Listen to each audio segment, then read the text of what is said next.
on, let's talk briefly about the recent history of Afghanistan because it's important to where we're headed.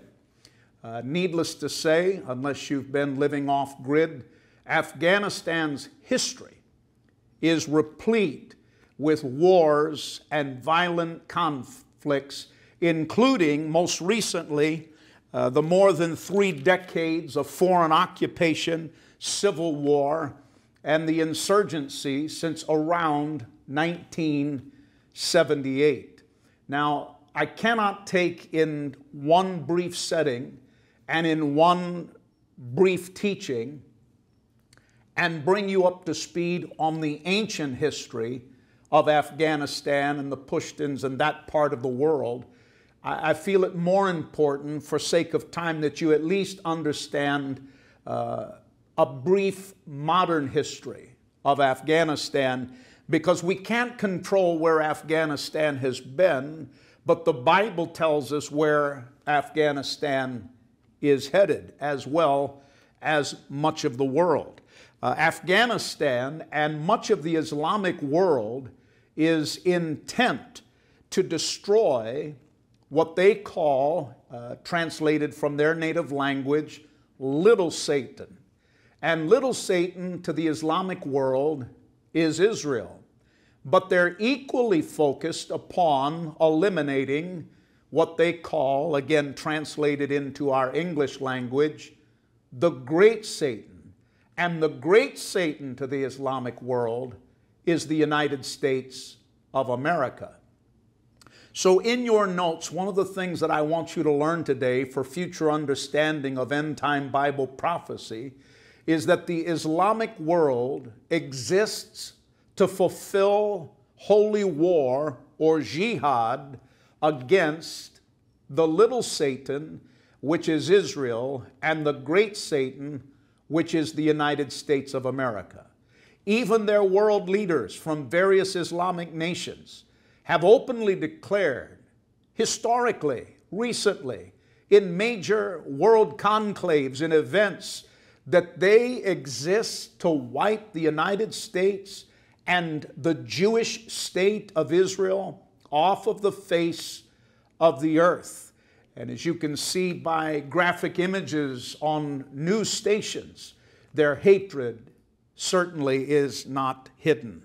Afghanistan has spent approximately 30 of the last 42 years of modern history fighting the most powerful nations on the earth, specifically the 2 most powerful nations on the earth. For the last 32 out of 40 years, Afghanistan has been fighting Russia and the United States of America.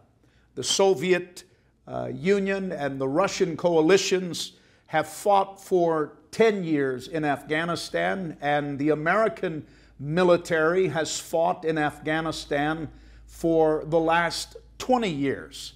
But the problem is still there, and they are more organized than ever before. One of the things that I've taught you in Bible prophecy is that God prophesied in the Old Testament. Don't put your faith in your military. In some Old Testament passages, it's translated as your war horses. And it speaks of your military strength and your military prowess. God said in the last days, what God has already outlined in the chronology of final Bible prophecy is going to be carried out. And not even the greatest military powers on the face of the earth will be able to slow it down, nor speed it up, nor stop it. As I mentioned to you in our text, Ezekiel, the prophet of the Old Testament, prophesied of a future time when God would put a hook in the jaws of great military powers and pull them out of that land. Why? For the purpose of allowing what he prophesied in the end times to be fulfilled without any hindrance or any restraint. And as you're going to learn in this broadcast, this is a part of what prophetically is going on with the United States and Afghanistan. It's almost as if, and we are not, let me make this clear, we are not the nation that Ezekiel prophesied about, where God in the end times would put a hook in their jaw and pull their military powers out of the way. We are not the fulfillment of Ezekiel 33. We as Americans are not the fulfillment of Gog and Magog in Ezekiel 38 and Ezekiel 39. I want to be very clear on that. The point that I'm making is that God, through Ezekiel, prophesied that in the last days, He would exhibit the divine power of putting a hook in the jaw of nations and militaries and moving them about as He wills, like chess pieces on a prophetic chessboard. And that's one of the points that I want to make. It's very unique in understanding this recent history of Afghanistan, that two of the greatest superpowers on the face of the earth, the Russians and the United States of America, have been embroiled in war in Afghanistan. Neither have prevailed. The Russians have been there for 10 years trying to establish their narrative for that part of the world. America has been there for 20 years trying to bring a stabilization and a peace and some type of predictability to that part of the Middle East, much of that done for the protection of Israel.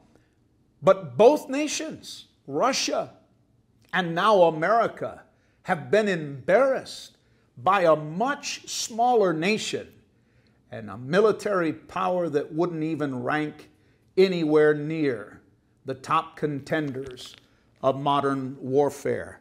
The Bible prophesied in Luke chapter 1, and I believe it's somewhere down around verse 25, that in the last days, this is a sign. Listen carefully. Luke 21 tells us that one of the signs that you're living in the final moments of human history, before the rapture of the church, before the tribulation, is that you would be an eyewitness of the distress of nations and great chaos and perplexity.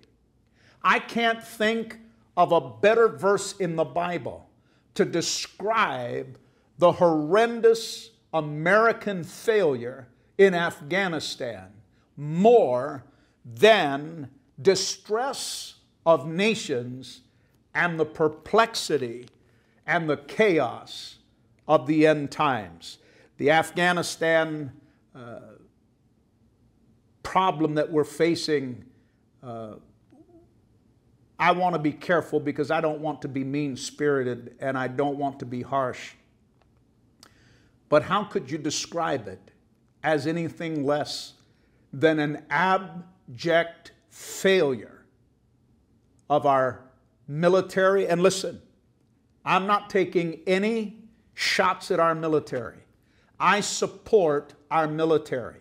I support law enforcement.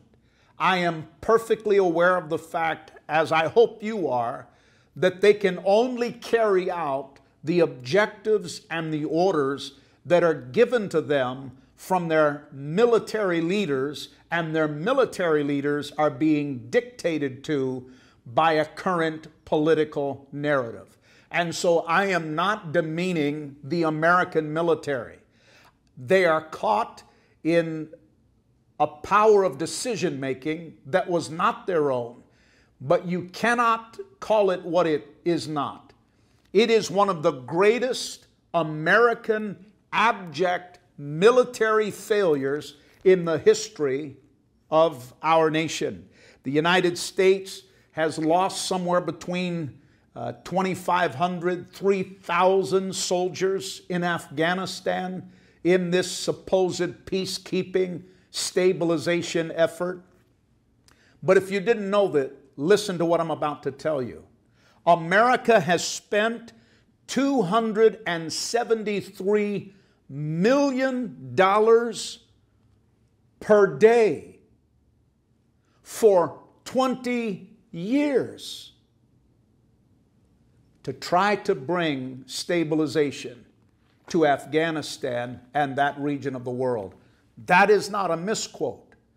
$273 million of taxpayers' money per day for 20 years, which is why I use the word abject failure, because that is what it is, and you cannot put lipstick on this pig.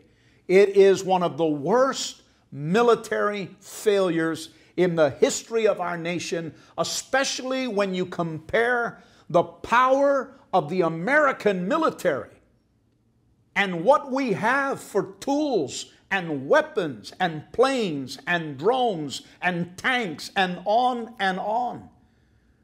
The American military, because of decisions made at the White House and in secret rooms, has been driven out of this country by less than 75,000 goat herders. How can you call it anything else but an abject failure? And I'm going to try my best to be objective, and pardon me if I get a little heated, but I don't know how in the world you can't have a fire in your belly as you watch what's going on in our world today. Think of it. $273 million a day for 20 years. And we're driven out of that country like a dog with its tail between its legs by less than 75,000 untrained goat herders. Embarrassment is not enough to address what I'm talking about. Let me get off of that and move to the second key point that I want to share with you today. I've tried to provide for you just a little bit of recent history and background information to understand Afghanistan, in case no one has tried to bring some of that into a concise format that you could explain even to your children.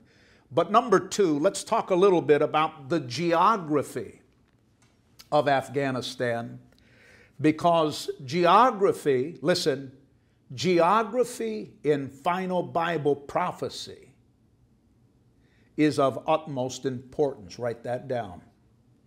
Geography in final Bible prophecy is of utmost importance because the Bible has much to say about it. And one of the ways that we understand Afghanistan in the context of both ancient history and Bible prophecy is to have at least a rudimentary understanding of the geography of the Middle East and of Afghanistan. Afghanistan is on the Asian continent, and it's a part of the Middle East region.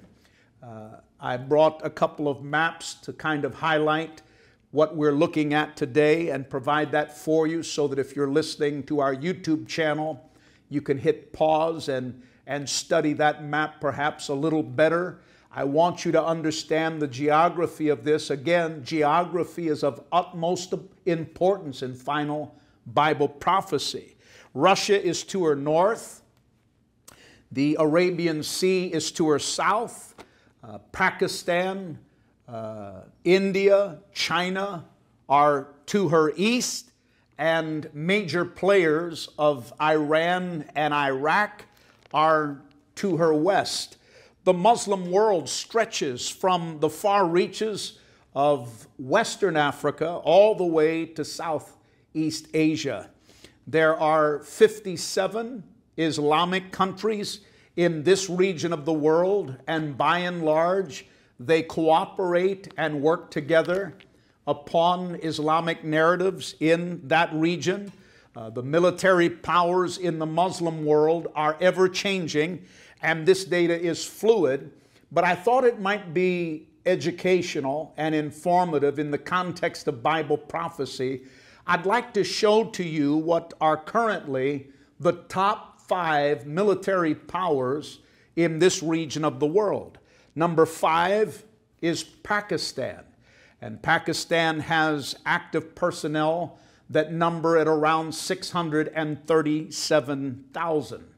Number 4 is Indonesia, and Indonesia has an active personnel of about 975,000. Number 3 is Iran, and Iran has 534,000 active personnel. The second military power in that region of the world would be Egypt, and they have 438,000 active personnel. And the greatest military power in the Islamic world, as I speak, is Turkey, with 356,000 active personnel. Now, it's important that you also understand that the numbers of active personnel that they list in their armies does not dictate the strength of their military prowess. There are many other factories as far as training and technology and multiple military variables that dictate their strength. But Turkey is number 1, Egypt is number 2, Iran is number 3, Indonesia is number 4, and Pakistan is number